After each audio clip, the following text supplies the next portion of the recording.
اور احسان اللہ نے اپنے گھر میں آنے کی، نماز پڑھنے کی، نماز کے لیے آنے کی توفیق عطا فرمائی۔ جمعہ المبارک کا دن جو ہے یہ کہتے ہیں مسلمانوں کے لیے عید کا دن ہے۔ جیسے جو ہے ہر قوم کو کوئی نہ کوئی دن اللہ پاک جل شان نے دیا ہے، اسی طرح جو ہے مسلمانوں کو اللہ پاک نے جو ہے جمعے کا دن دیا۔ بھائی یہ دنوں میں سردار دن ہے، اور اس دن کے اندر اللہ جل شانہ نے امت مسلمہ کو مجتمعی طور پر اپنے گھر میں آنے کی اور نماز کے ادا کرنے کی جو ہے کا حکم عطا فرمایا۔ خوش قسمت ہے وہ انسان جن کو اللہ جل شانہ اپنے گھر کے ساتھ تعلق اور رابطہ نصیب فرماتے ہیں۔ حضور اقدس صلی اللہ علیہ وسلم نے ساری کی ساری امت کو مسجد کے ساتھ جوڑا۔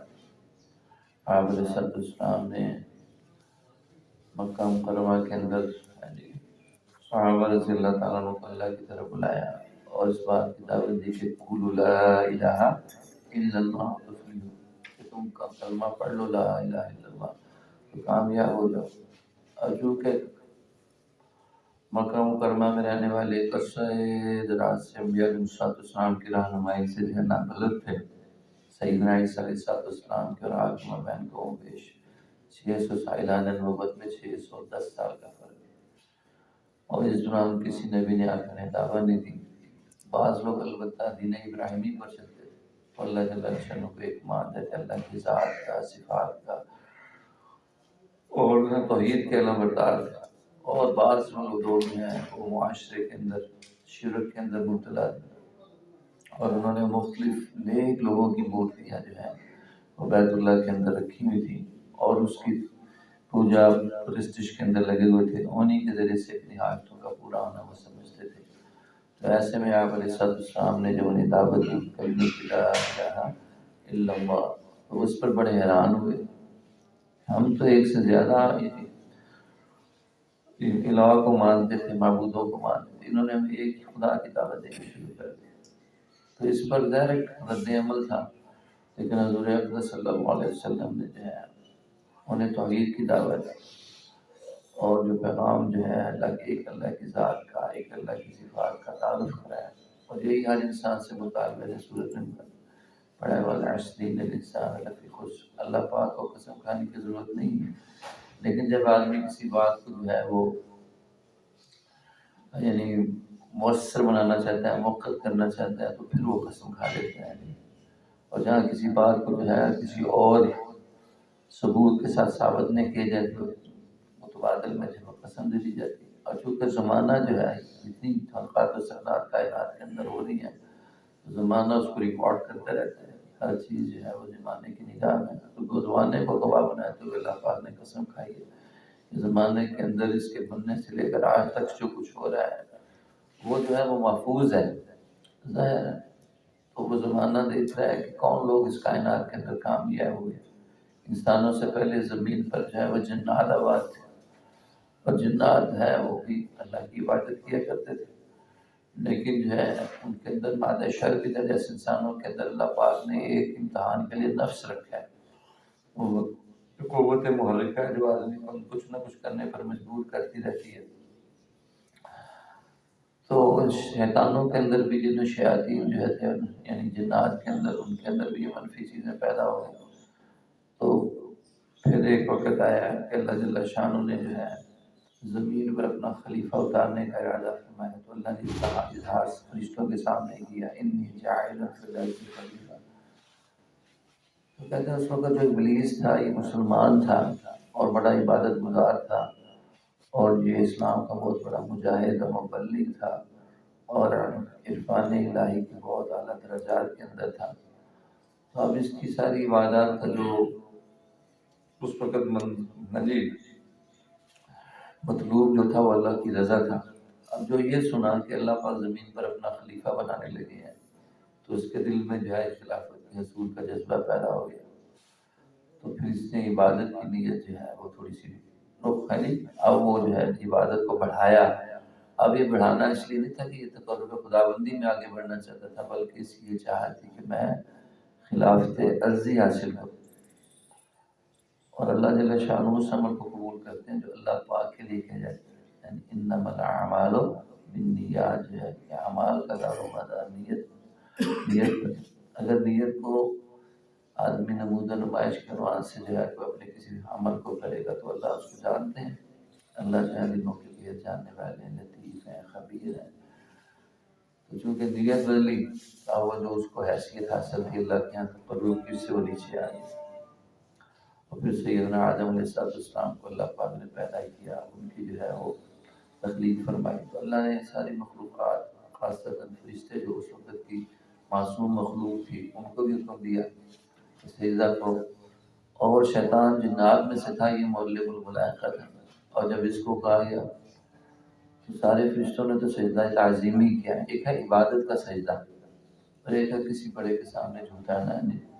تو ایک تعظیمی سجدہ پہلی شرائع کے اندر یہ جائز تھا، لیکن حضور اکرم صلی اللہ علیہ وسلم کی بعثت کے بعد یہ تعظیمی سجدہ بھی منع کر دیا۔ ایسی حالت میں کسی کے سامنے کھڑا ہونا جو عبادت کی شکل ہے، جیسے نماز عبادت کی شکل ہے، قیام، تو کسی کے سامنے یوں دست دستہ کھڑا ہونا جیسے نماز میں ہم کھڑے ہوتے ہیں ہاتھ باندھ کے، تو یہ شریعت اس کو اجازت نہیں دیتی۔ اس میں عبودیت کی، ایک نماز کی، قیام کی اور پھر ہاتھ باندھنے کی شکل ہے، اس لیے کسی بڑے سے بڑے آدمی کے سامنے، حتیٰ کہ حضور اکرم صلی اللہ علیہ وسلم نے آپ کے آنے پر جو ہے صحابہ کھڑے ہو جاتے تھے تو آپ نے منع فرمایا، اس کو ناپسند فرمایا۔ بہرحال اگر عبودیت کے ارادے سے نہیں، ویسے کسی کے استقبال کے ارادے سے آدمی کسی کے لیے کھڑا ہو جائے تو یہ ایک ثانوی بات ہے، لیکن اگر آدمی کسی کی عظمت اور بڑائی اس کو بڑا سمجھتے ہوئے بطور عبادت کے کرے گا تو یہ ناجائز ہے۔ تو خیر سجدہ تعظیمی جو ہے کرنے سے انکار کیا، جس کی وجہ سے یہ راندہ ہے درگاہ ہو گیا۔ تو انسان جو ہے حضور اکرم صلی اللہ علیہ وسلم نے جو ہے انسانوں کا رخ اللہ کی طرف، حضرت آدم علیہ السلام جو ہیں ان کو بھی اللہ پاک نے آزمائش کے لیے کچھ عرصہ جنت میں رکھا، اور وہاں پھر جو ہے اللہ پاک نے ان کو اپنے ساتھی بھی دے دیا حضرت حوا کی شکل میں، اور پھر ان کے اوپر بھی اللہ نے ایک تقدیری چیز تھی، حکم لگا دیا کہ یہ ایک درخت ہے، اس کے قریب نہیں جانا۔ تو شیطان جو ہے چونکہ اسے حضرت آدم علیہ السلام کی وجہ سے جو ہے ادھر کارا گیا تھا، تو وہ اس دشمنی میں اس نے ان کو بہکانے کی کوشش میں ایک موقع پر ان سے ملاقات کی اور کہا کہ اگر تم ہمیشہ جنت میں رہنا چاہتے ہو، یہاں کی نعمتوں سے جناب فائدہ اٹھانا چاہتے ہو، تم حیات دائمی جو ہے زندگی چاہتے ہو تو اس پودے کو استعمال کرو، اور قسم کھائی۔ اب ایک شریف آدمی کے سامنے وہ قسم کو کھا لے تو وہ آدمی اس کی بات کو مان لیتا۔ تو حضرت آدم علیہ السلام غلبہ نفس کی وجہ سے اس کی باتوں میں آ گئے، اور جیسے نعمتوں کو آدمی چاہتا ہے میری نعمتیں جب زوال تزید نہ ہو، تو رسول جنت کے اندر رہنے کے لیے اور اس نیت سے انہوں نے وہ قدم اٹھا لیا، لیکن یہ ایک اللہ پاک کی نافرمانی۔ لیکن حضرت آدم علیہ السلام سے جب یہ غلطی ہوئی تو انہیں اپنی غلطی کا احساس ہو گیا، تو انہوں نے اپنی اس غلطی پر اظہار ندامت کیا، اور کہتے ہیں حضرت آدم علیہ السلام اتنا روئے ہیں، روایات میں آتا ہے کہ ساری دنیا کے انسانوں کا رونا جمع کیا جائے تو سیدنا آدم علیہ السلام کا رونا بڑھ جائے۔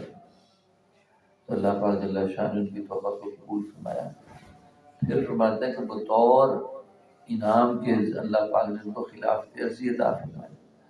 تو اس لیے بندے سے بھی جب کوئی قصور ہو جائے تو اس کا یعنی شہوت کی وجہ سے یا کسی نفسانیت کی وجہ سے، تو اس کے ذمہ کیا کرے بھائی، اظہار جرم کرے، اپنی تقصیر کا، اپنی غلطی کا اعتراف کرے، اور جس کی حق تلفی کی اس سے معافی مانگے۔ جب اللہ پاک کی حق تلفی کی ہے، اس کے حکم کی نافرمانی کی، تو کیا کرے بھائی، اللہ سے معافی مانگ لے۔ اور اللہ کی ذات بڑی رحیم اور کریم ذات ہے، کہتا ہے بندے کو منانا مشکل ہے، اللہ کو منانا آسان ہے۔ ہمارے یہاں ایک دفعہ ضرورت تشریف فرماتے شکور، اللہ کا ایک نام ہے شکور، یعنی ایسی ہستی جو تھوڑی بات پر راضی ہو جائے۔ تو اللہ کے سامنے آدمی جھوٹے منہ سے بھی کہتے ہیں اللہ مجھے معاف کر دے، تو اللہ اس کو معاف فرماتے ہیں۔ چھوٹے چھوٹے عمل پر اپنے بندے سے راضی ہو جاتے ہیں، تو معافی مانگنا، اعتراف جرم کرنا، پھر اس پہ نادم ہونا اور پھر اس پہ معافی مانگنا، تو یہ صفت انسانی ہے۔ یہ حضرت آدم پہ خوبی، جس کی وجہ سے اللہ نے خلاف اب حضرت آدم علیہ السلام کی اولاد یہاں پہ زمین پر آباد ہے، اور ان کے ذمہ کیا ہے بھائی، وما خلقت الجن والانس الا لیعبدون، ہر جن و انس کو اللہ نے اپنی عبادت کی، تو زمین پر اللہ کا خلیفہ بن کے اللہ کی بندگی کرنا، زمین پر اللہ کا خلیفہ بن کے اللہ کی بندگی کرنا، یہ جو ہے حضرت انسان کا کام ہے، خلیفہ کا ہونا کہ نائب ہونا کسی کا۔ تو نیابت خداوندی میں اللہ کے احکامات کو دنیا میں جاری و ساری کرنا، لوگوں میں اللہ کے احکامات کو پھیلانا اور لوگوں کو اللہ کے احکام پر لے کر کے آنا، یہ حضرت انسان کا کام ہے، اور اس کے لیے انسان کو دنیا کے اندر بھیجے گئے۔ اور اس حصے میں اللہ پاک نے حضرت آدم علیہ السلام سے لے کر حضور اکرم صلی اللہ علیہ وسلم تک 1.25 انبیاء علیہ السلام کو معصوم بنا کے بھیجا، اور اپنا رسول بنا کر کے بھیجا، اور اپنا نمائندہ بنا کر کے بھیجا، اور ان کو جو ہے بہترین نمونہ بنا کے بھیجا۔ اب سارے انسانوں کی رہنمائی وہ انبیاء علیہ السلام کے ذریعے سے وقتاً فوقتاً ہوتی رہی، اور سب سے آخر میں سیدنا محمد صلی اللہ علیہ وسلم جو ہے وہ جو ہے اسلام کا پیغام لے کر کے آئے۔ اب قیامت تک کے سارے آنے والے انسانوں کی جو کامیابی ہے، جس کا ہر آدمی متمنی ہے، خواہش مند ہے کہ میں کامیاب ہو جاؤں، میں اور آپ بھی یہی چاہتے ہیں۔ اور ایک تصور ہم نے بندا ہے کامیابی کا، کہ ہم چاہتے ہیں کہ بھی ہماری خواہشات والے پیمانے پر اچھے سے اچھے انداز سے پورے ہو جائیں، ہماری ضرورت اچھے انداز سے پوری ہو جائیں، اور اسی کو ہم کامیابی کا جانتے ہیں۔ ہر آدمی جیسے ہمارے بزرگ علماء فرماتے ہیں، بنیادی ضرورتیں کیا ہے؟ لباس، کھانا، لباس، رہائش، نکاح اور سواری، یہ 5 آدمی کی بنیادی ضرورت، ان کے حاصل کرنے کو اور ان کے مل جانے کو اور اچھے انداز سے پورا ہونے کو آدمی کامیابی دیتی ہے۔ یہ ہمارا تصور کامیابی ہے، اور اس سے اعلیٰ درجے میں کسی کو اس سے زیادہ مل جائے، جس میں خواہش کے درجے میں اس کی کوئی چیز پوری ملنی اس کو شروع ہو جائے تو اس کو اور زیادہ، ساتھ اس کو اگر اختیار مل جائے، حکومت مل جائے، تو وہ اس کو اور بڑا کامیابی سمجھتا ہے۔ لیکن اللہ نے جو قرآن کے اندر کامیابی کا جو تصور بنا، جس کی روشنی میں اللہ پاک قسم کھا کے کہنا ہے کہ سارے کے سارے انسان خسارے میں ہیں، فمن زحزح عن النار وادخل الجنہ فقد فاز۔ اللہ کے یہاں جو کامیابی کا معیار ہے وہ جہنم سے بچنا اور جنت میں داخل ہونا ہے۔ اس لیے بعض صحابہ جب دنیا سے شہادت کی موت لوگوں نے قسم کھائی، فزت واللہ فزت برب کعبہ۔ حضرت ابوبکر صدیق رضی اللہ تعالیٰ عنہ کا ایک غلام تھے عامر بن فہیرہ، تو ان کو ایک جنگ میں کسی دشمن نے قتل کیا، تو جب وہ شہید ہو گئے تو اس موقع پر ان کی زبان مبارک سے یہ جملہ لکھا، رب کعبہ میں کامیاب۔ اب قاتل بڑا حیران ہوا کہ یار یہ بندہ اپنی جان سے چلا گیا اور قسم کھا رہا ہے، تو اس قسم پر اس نے پھر اپنے جنگ ختم ہو گئی، مسلمانوں سے ملاقات ہوئی، اور کسی اپنے جاننے والے مسلمان سے پوچھا کہ یار میں نے فلاں بندے کو قتل کیا، اور اس کی جو میت ہے وہ غائب ہو گئی، لیکن جاتے جاتے اس نے کی بات کیوں، کون سی کامیابی سے ملی؟ تو اس مسلمان نے بتایا کہ ہمارے نبی علیہ السلام نے بتایا کہ جو آدمی اللہ کے راستے میں اپنی جان دیتا ہے، اس کو شہید ہوتا ہے، تو اللہ جل شانہ اس کو جنت میں ایک تو اس کے گناہ معاف کر دیتے ہیں اور جنت میں اس کا مقام دکھا دیتے ہیں۔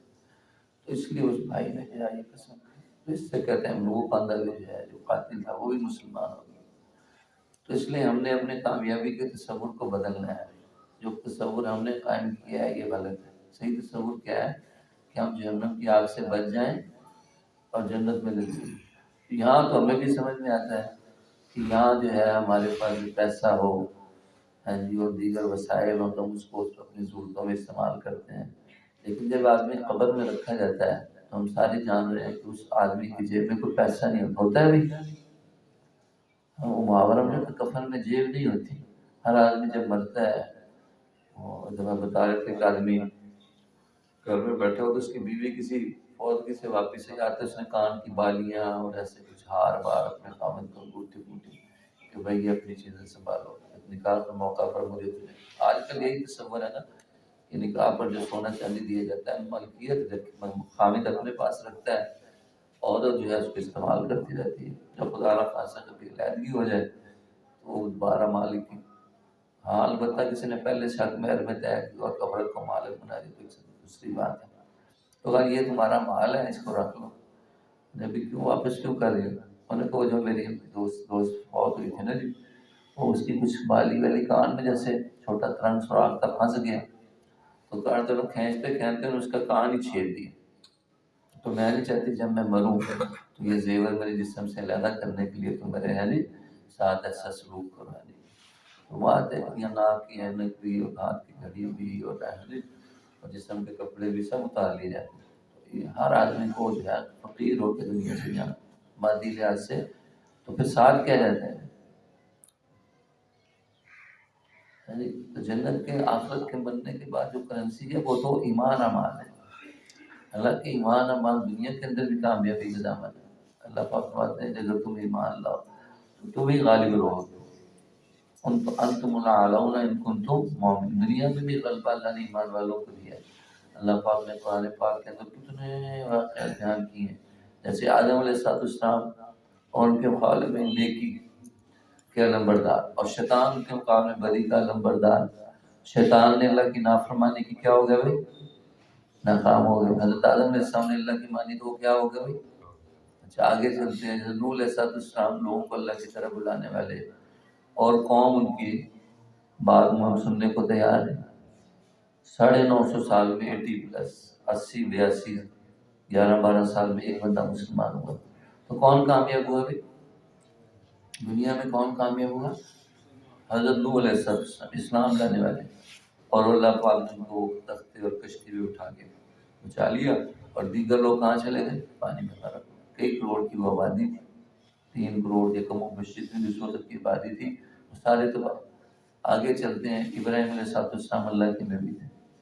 ان کے مقابلے میں جو ہے نمرود، پورے 4 بندوں کو اللہ نے پوری دنیا میں حکومت دی. اس میں ایک نمرود اور ایک جو ہے وقت نصر، یہ نان مسلم ہے، اور 2 مسلمان بادشاہ ہیں. سیدنا سلیمان علیہ السلام جو ہے اللہ کے نبی تھے، اور ذوالقرنین.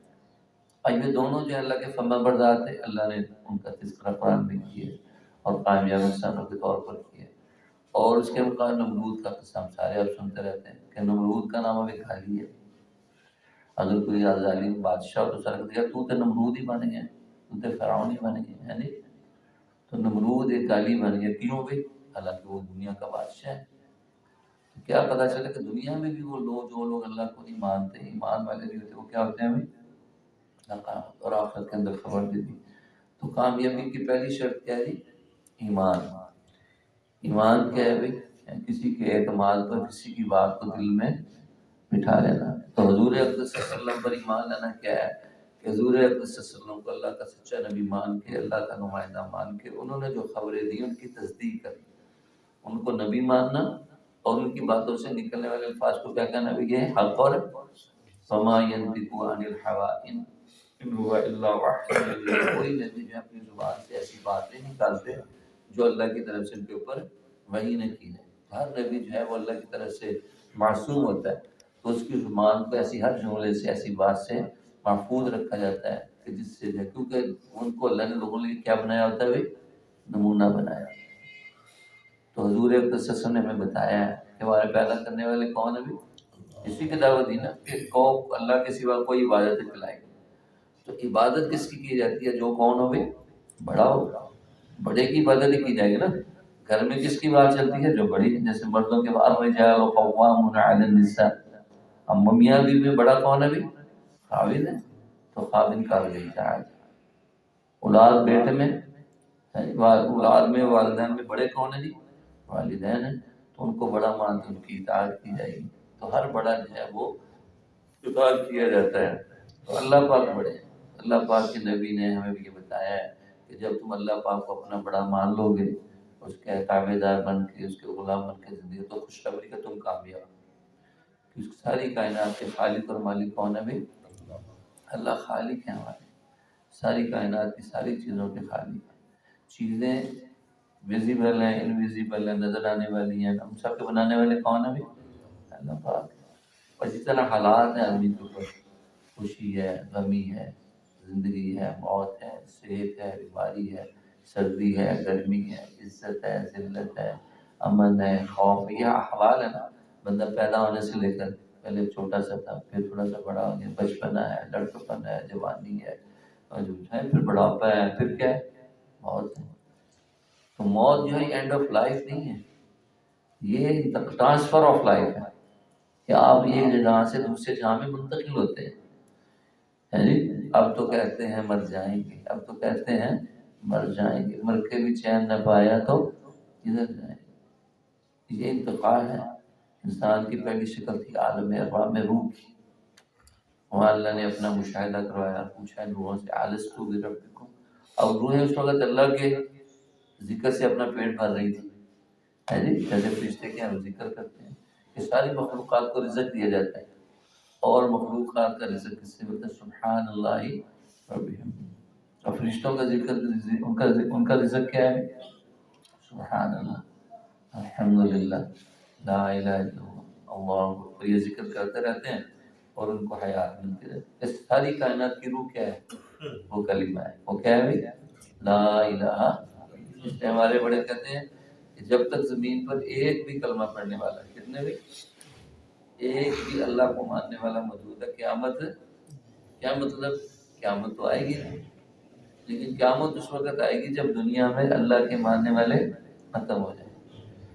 جو مسلمان تھوڑے بہت موجود ہوں گے، وہ انتقال کرنے کے بعد قیامت آئے گی، یعنی اس وقت روئے زمین پر کوئی مسلمان نہیں ہوگا جب قیامت ہوگی، کیونکہ کائنات کی روح کیا ہے بھائی؟ وہ کلمہ ہے، لا الہ الا اللہ، یہ اس کائنات کی روح ہے۔ اور یہی حضور صلی اللہ علیہ وسلم ہمیں دعوت دے رہے ہیں کہ روح جو ہے وہ اللہ پاک نے باقی رکھنے کے لیے بنائی۔ اللہ کی ذات خود حی اور قیوم ہے، اللہ کو کبھی موت نہیں آتی۔ ہم پڑھتے ہیں نا چوتھا کلمہ پڑھتے ہیں نا، لا الہ الا اللہ وحدہ لا شریک لہ لہ الملک و لہ الحمد یحیی و یمیت۔ زندہ کرنے والے کون ہیں بھی؟ اللہ کے سوا خود ہے، اور مارنے والے کون ہیں بھی؟ اور خود کیا ہے؟ وہ حی لا یموت ابدا ابدا، کہ اللہ کی ذات ایسی ہے جنہیں کبھی موت نہیں آئے گی، وہ ہمیشہ سے اور ہمیشہ۔ بندہ ہمیشہ سے نہیں ہے، بندہ ہمیشہ سے نہیں، لیکن یہ ہمیشہ رہے گا۔ تو یہ عالم ارواح سے ماں کی گود میں آیا، گود سے یہ قبر میں چلا جاتا ہے، قبر سے یہ پھر اٹھایا جائے گا میدان حشر۔ یہ وہ دن ہے ریکننگ ڈے حشر، جس میں پہلے دن سے لے کر سارے آخری انسان تک سب کو جمع کیا ہے، اور اس وقت اللہ پاک ہم سے اپنی دی گئی نعمتوں کا ثم لتسألن یومئذ عن النعیم، وہ ایسا دن ہے کہ جب اللہ اپنے بندے سے اپنی دیے گئی نعمتوں کا حساب لے۔ تو اس لیے حضور علیہ السلام نے کہا کافی دن کی بھوک تھی، وہ آپ مسجد میں آ گئے، تو تھوڑی دیر گزری تو ابوبکر صدیق بھی آ گئے، کیسے ہے نماز کا وقت ہے کہ بھوک، کہ میں بھی بھوک کی وجہ سے، پھر حضرت عمر بھی آ گئے۔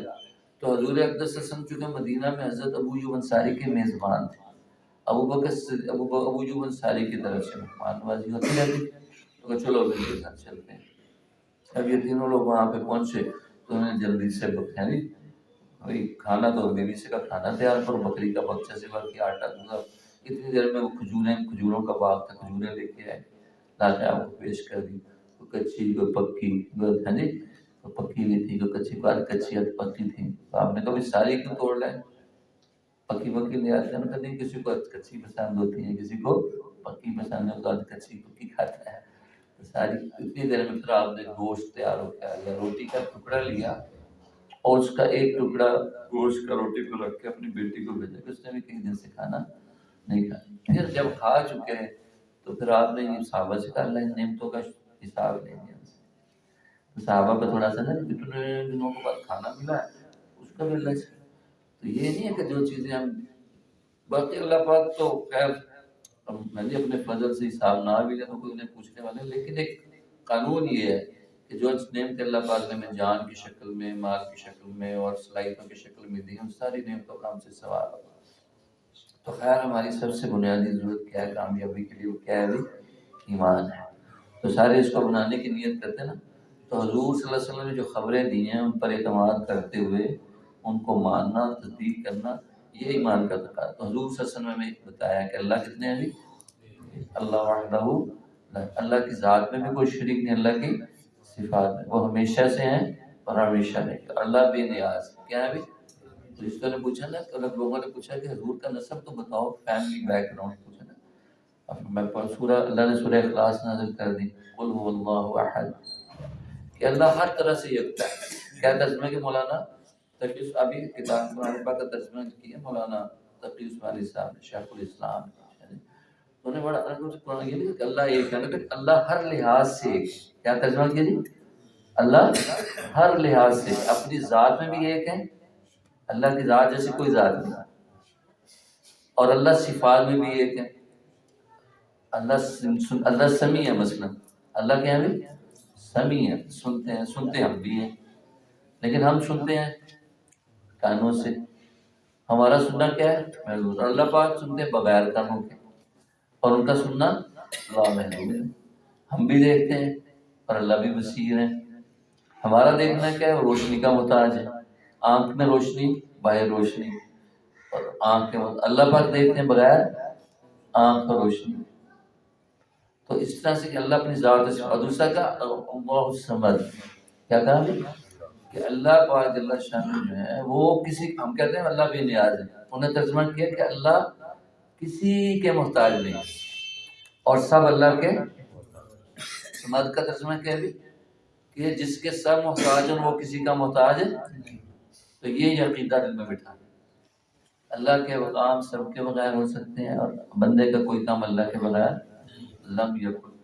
اور کیسے آیت قل اللہ احد اللہ الصمد لم یلد ولم یولد، نہ اللہ کا ماں نہ باپ، نہ تو اللہ کو کسی نے جنم دیا، نہ اللہ سے اللہ پیدا تو کرتے ہیں لیکن ڈلیوری جیسی ہوتی ہے نا، ویسا کسی کو اللہ پاک نے جنم دیا. تو کیا بات ہے کہ نہ تو ان کا اوپر ماں باپ دادا ہیں، اور نہ نیچے ان کا بیٹا بیٹی ہے، نہ بیچ میں اس کی پارٹنر کوئی بیوی ہے. اللہ بیوی سے پاک ہے، بچوں سے پاک ہے، والدین سے پاک ہے. اور اللہ جیسا اللہ کا کوئی مثل نہیں، اس کا کوئی ثانی نہیں، اس کا کوئی ثانی. یہ عقیدہ دل میں بٹھائیں گے نا انشاءاللہ. اللہ کی ذات و صفات کا یہ اللہ کا ہم سے مطالبہ ہے. جیسے ایمانیات کے اندر ہم کہتے ہیں نا آمنت باللہ کما ہوا باسمائہ، جیسے اللہ کے نام ہے. اللہ کی ہر صفت اس کی کسی نہ کسی طاقت کو، ایٹریبیوٹ کو ظاہر کرتی ہے. ان صفات کو اس لیے کہتے ہیں روزانہ اللہ کے نام یاد کرو، ان کا تلاوت کریں گے سارے انشاءاللہ، تاکہ اللہ کے ساتھ ہمارا تعلق پڑے. اور دوسرا کیا ہے بھائی، اور اللہ کی صفات اور اللہ کو دل سے اور اقرار کرو اس پہ، سارے اللہ کے حکموں کو مانو. کہتے ہیں ماننے میں تو یہ شرط ہے، مسلمانوں میں صرف کیا پڑھتے ہیں جی لا الہ الا اللہ، یا اس بات کی گواہی دیتے ہیں اشہد ان لا الہ الا اللہ واشہد ان محمدا عبدہ. اتنا کو کیا وہ مسلمان ہے. ایک سادہ سی عورت مدینہ میں تھی، چلی تھی، جو ہے چلی پائے بنے، تو کس نے کہا یہ مسلمان ہے، اور مجھے اللہ کی طرح.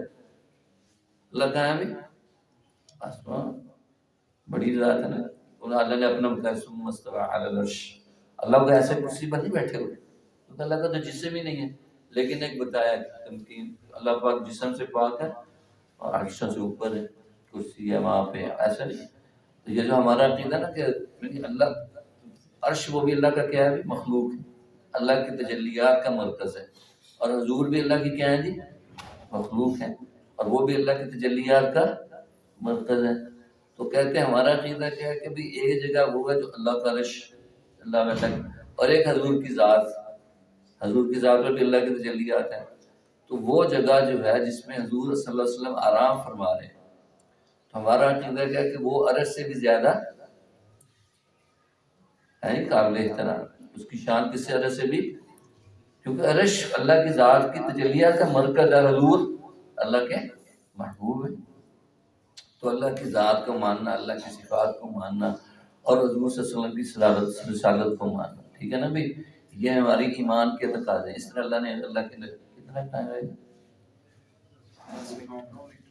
دوسری بات جو آمنت باللہ و ملائکتی، اللہ کو بھی ماننا ہے. اور دوسرا مطالبہ کیا ہے فرشتوں کی. ہم بیٹھے ہیں نا اس وقت ہمیں فرشتوں نے گھیرا ہوا ہے، کیونکہ اللہ کی طرف سے فرشتے جو ہیں وہ ایسی مجالس کو تلاش کرتے ہیں.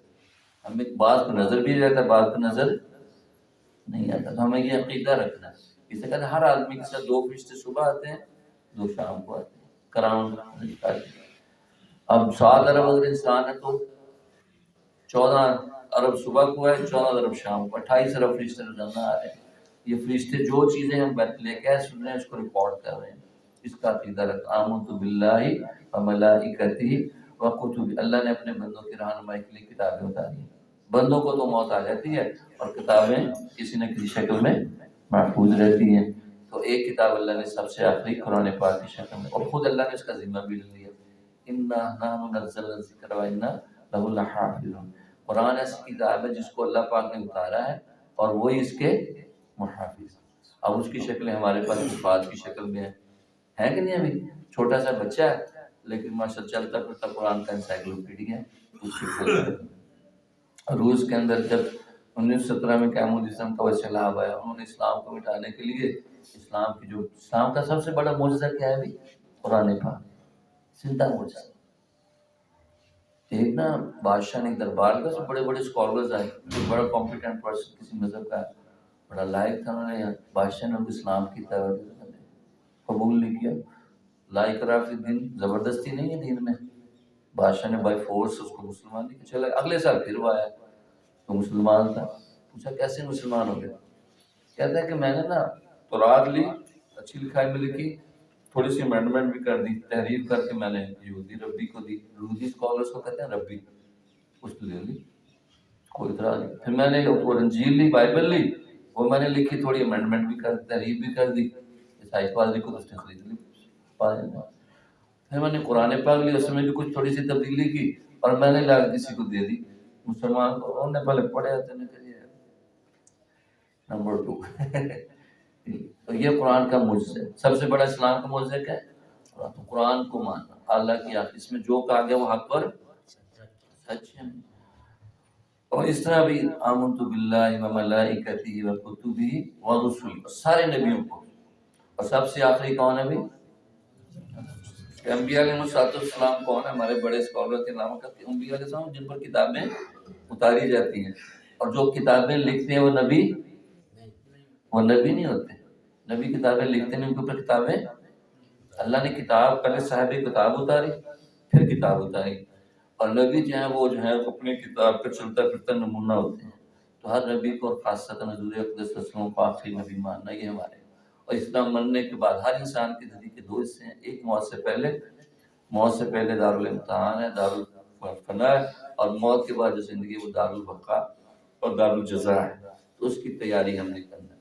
عقیدہ ہمارا کہ ہر بندہ مرنے کے بعد دوبارہ زندہ کیا جائے گا اور پھر اس کی جو ہے اس میں اس کی جو زندگی ہے اس کا حساب کتاب ہوگا. تو ایمان والے لیے کیا ہے بھی؟ جنت ہے، اور جو ایمان نہیں لائیں کے لیے کیا ہے بھی؟ جہنم ہے.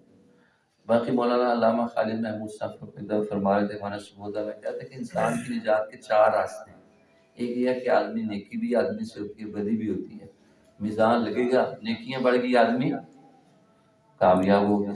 اب ایک دوسرا بندہ ہے، اس کے پاس نیکیاں بھی ہیں، بدیاں بھی ہیں، لیکن اس نے بدیاں زیادہ، برائیاں زیادہ کی ہیں، نیکیاں تھوڑی کی ہیں. اب خطرہ ہے وہ پکڑ میں آئے گا. لیکن دیکھا جاتا ہے کہ اس نے کچھ استغفار نہیں کی ہے. کیا کیا ہے؟ اور کہتے ہیں گناہوں سے توبہ کرنے والے ایسے جیسے اس نے گناہ کیا ہی نہیں. اس سے کہتے ہیں سوتے وقت کم از کم 3 دفعہ کیا پڑھ لو؟ استغفر اللہ الذی لا الہ الا هو الحی القیوم واتوب الیہ. یہ توبہ ایک ہے معافی مانگنا، اور ایک اعتراف جرم کرنا کہ کیا میں آئندہ یہ جرم نہیں کروں. میں بیٹھا ہوا اللہ بعض چیز دل میں ڈال، تو کہتے ہیں اللہ سے مایوس نہیں کسی کو کرنا چاہیے کہ اللہ جیسے بندوں کے حقوق معاف کر، اپنے حقوق معاف کریں، بندوں تو بھی کر سکتے ہیں نہیں کر سکتے. لیکن اللہ یوں نہیں کریں کہ زبردستی کریں، ڈیل کریں گے. ایک آدمی اللہ کے سامنے مطابق تھا، اس نے میری فلاں حد تلفی کی ہے، تو اسی دیکھتے دیکھتے اس کو مکان نظر آئے گا، تو کہ اللہ یہ کس کو؟ تو اللہ کہیں گے جو اپنا ہاتھ چھوڑ دیں. وہ اتنا خوبصورت ہوگا بندہ اپنا ہاتھ ہی بھول جائے گا. تو توبہ کرنا جیسے اللہ کے ذمہ بات کو ڈال دینا. مثلا ایک بندہ ہے، اس کے بچے نے کسی کی گاڑی کا شیشہ توڑ دی. وہ آیا، اس کے بکری آپ کے بیٹے نے بڑا نقصان کر دیا. باپ نے بیٹے کو بلایا، پتر چاچی دی گڈی کا شیشہ توڑے کہ ہاں جی مجھے، اور جیسے کھیل جیسی گیند لگ گئی، غلطی ہوگی چاچا، چل چاچا کو معافی مانگ. چاچا جی معاف کر دے، معافی مانگ لی. اچھا چلو جی، بچے نے بھیجتا ہے، اچھا بھائی آپ کا کتنا نقصان ہے؟ جی 10,000 کا میرا خرچہ ہے. ٹھیک ہے، راضی ہیں؟ وہ کہتے ہیں راضی. اب باپ نے کیا کیا ابھی؟ اپنے بیٹے کے جرم کی بیٹے نے اعتراف کیا، معافی مانگی، ذمہ لے لی. دوسرا بیٹا اس نے بھی ایسی کوئی حرکت کی، اس نے بلایا باپ نے، ادھر چاچا جی ہمیں توڑے اور یہ انہوں نے کنی میری کہ گڈی اتنے نہ کھڑی کر پھر اسی کھیلنا ہوتا کھڑی کر دیں اسی تو کھیلنا ہے ٹوٹے دے ٹوٹے پیسی ابا کی کہنا تسی جنت ہے جانا تسی جنت ہے. اب بچہ جرم کا معافی بھی نہیں مانگ رہا تو باپ ذمہ لیتا ہے بھائی، کہنا پہلے پینٹی بھی لاؤ پینٹی بھی لاؤ تو خرچہ بھی پورا کرا پڑا. تو توبہ کرنا جیسے جیسے اپنی ذمہ داری کس کے اوپر ڈال دینا بھی، پھر اللہ میں پینٹی سے بھی بچا لیتے ہیں اور کمپنسیٹ بھی کر دیتے ہیں. تو توبہ کرے گا نا انشاءاللہ. توبہ پھر مولانا فرماتے ہیں تیسری چیز ہے کہ آدمی سنت کے ساتھ محبت کرے. کیا کرے بھائی؟ سنت ایک ذریعہ شفا کی نبی. ہم بیت اللہ میں ایسے مسجد نبوی میں تھے، ایک صاحب بزرگ تھے وہیں مظفر گڑھ کے خاجہ، تو مسجد نبوی میں جب روزہ رسول کہتے ہیں یار ادھر سنت کا ذرا اہتمام. حضور صلی اللہ علیہ وسلم کے زمانے میں ایک آدمی ان کو ملنے کیا، اس کا چہرہ سنت کے مطابق نہیں تھا، تو آپ نے چہرہ سے اعراض ان سے اعراض کیا. کہتے آج بھی جو رسول ہے روزہ رسول پہ اہتمام سنت کے بغیر آتا ہے تو حضور اس سے کیا کرتے ہیں بھی، اس لیے سنت کو عمدن نہیں چھوڑنا چاہیے. ہو جائے تو کیا کریں بھی، معافی مانگے، سنت کو اہتمام سے کریں گے نا انشاءاللہ. شفاعت نبوی تیسرا ذریعہ نجات کا. چوتھی چیز فرماتے ہیں اللہ کا فضل. کہتے ہیں ایمان کی 70 شانیں. کتنی شانیں میں؟ اور سب سے افضل کیا لا الہ الا اللہ کہنا، اور سب سے کم ہے راستے سے تکلیف دہ چیز کا. بندہ جا رہا تھا دیکھا ٹرک کی ٹہنی ہے، اس نے یار کسی جا کے منہ تیرے لگ جائے، ٹرین کر دی کاٹ دی، بخشش ہو جائے. تو اللہ پاک کا فضل کس کی طرف. لیکن شرط کیا، پہلی شرط کیا ہے بھائی؟ ایمان. تو تبلیغ والے کیا کہتے ہیں بھائی کہ ایمان بنا. کون کون تیار ہے؟ ایمان شاپ ہے ادھر پہ کوئی دکان میں بکتا ہے، کہتے جانا پڑتا ہے اللہ کے راستے میں. ایمان ہے ہمارے پاس. تو ہمارے پاس ایک عرب ہے نا جی، تو کیا کہتے کہیں ہم گئے تھے، میں نے چائے آفر کی، میں نے کہا چائے تو ہم پئیں گے لیکن سیپریٹ منگوانا. کیا کرنا بھی، لہدا پتی چینی کا کاوا لہدا دودھ لہدا چینی لہدا. اب بنائی ان کے سامنے انہوں نے چینی ڈالی، کاوا ڈالا، دودھ ڈالا، سب کو دے دی. اور اس نے پی تو پھیکی تھی، میں نے چینی ڈال کے ڈالی ہے، انہوں نے بس ہلائی نہیں ہے. کہہ رہے تو چینی بھی موجود ہے، پتی بھی موجود ہے، دودھ بھی مسلم ہے. ماں باپ کی گود میں تو جان ہوگی تھی نا، بس چمچہ ذرا مارنا ہے، تبلیغی چمچہ. کون کون اس کے لیے تیار ہے؟ اس کے لیے کہتے ہیں 4 مہینے کی نیت کر لو. کون کون نہیں؟ ابھی لاہور میں اجتماع ہے 19، 20، 21 فروری، تو سارے اس کی دعا بھی کرو اور جانے کی ارادہ بھی کرو. انشاءاللہ. اللہ سبحان اللہ.